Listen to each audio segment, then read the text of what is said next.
सुहास शिरवाळकरांच्या पत्नी आहेत संध्या शिरवाळकर. सो त्यांनी समांतर झाल्यानंतर पहिला समांतरचा भाग जेव्हा झाला त्याच्यानंतर त्यांनी मला फोन केला होता आणि ते म्हणाले की तू वाचलेस का रे त्यांच्याविषयी खूप. तर मी म्हटलं खरं सांगायचं तर समांतर लिहायच्या आधी मी फार वाचलं नव्हतं, पण समांतर लिहायला घेतल्यावर मी सगळं लिहिलं, सगळं वाचलं. ते म्हणाले अंबर तुला एक गोष्ट सांगते की दुनियादारी हे सुहास शिरवाळकरांचंच होतं. हो. समांतर या पुस्तकावर यापूर्वी एक मालिका पण झाली होती, कशाला उद्याची बात म्हणून, ज्यात एक मुलगी दोन बायका आणि त्यांच्या हातावरच्या समांतर रेषा हा विषय होता. कविता लाड आणि मला वाटतं भक्ती देसाई त्यात काम करायच्या. ती मालिका नाही चालली.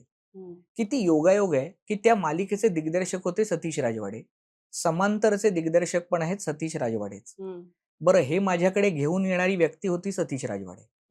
सो त्यांनी मला आणि सतीशला हेच सांगितलं की कधी कधी ना आपण लिबर्टी नावाची गोष्ट घेतो आणि त्यावेळेला कधी कधी त्या लेखकाला कुठेतरी तो असतो त्याला वाटत असतं की इतकी लिबर्टी घेऊ नका.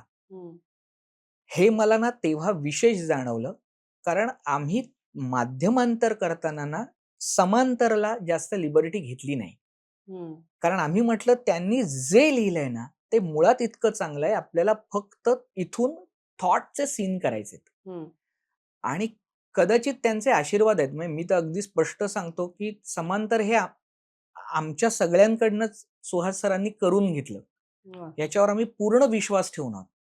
म्हणजे इतका एक योगायोग होता की सेटवर असं वाक्य होतं की स्वप्नील जोशी कुमार स्वामींना एक प्रश्न विचारतो आणि त्या प्रश्नाच्या उत्तरावर ढग गडगडतात असं लिहिलेलं होतं.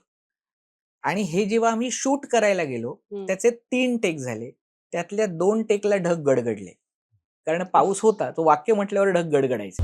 कौन सी गलती? कहा ना वही गलती मुझे दोहरानी नहीं है. अरे फिर मत बताइए मुझे मेरी गलती, मुझे मेरा भविष्य बताइए ना. सो आम्ही असे उडालेलो, म्हणजे अंगावर शहारा होता की हे काय होत आहे. तर हा योगायोग होता किंवा काय होतं, पण आम्हाला ना कधी कधी ते शूट करताना ना पोचपावती मिळायची की हे करेक्ट चाललंय, यात काही गोंधळ नाहीये. बरोबर. सेकंड सीझन करताना मात्र मोठं चॅलेंज होतं, कारण सेकंड सीझनच्या पहिल्या 3 एपिसोडला कादंबरी संपली आणि आता प्रश्न होता की पुढचे 7 एपिसोड लिहावेच लागणार, कारण 10-10 एपिसोडचे सीझन होते. मी अगदी मनापासून सांगतो की मी ना मनातल्या मनात म्हटलं की मला आशीर्वाद द्या, मी हे शिवधनुष्य उचलतोय. कारण सुहास शिरवाळकरांनी लिहिलेल्या शब्दाला जोडकाम करणं हे इतकं सोपं नाहीये. म्हणजे कुठल्याच महान लेखकाच्या शब्दांना पुढे जोडणं हे सोपं नाहीये.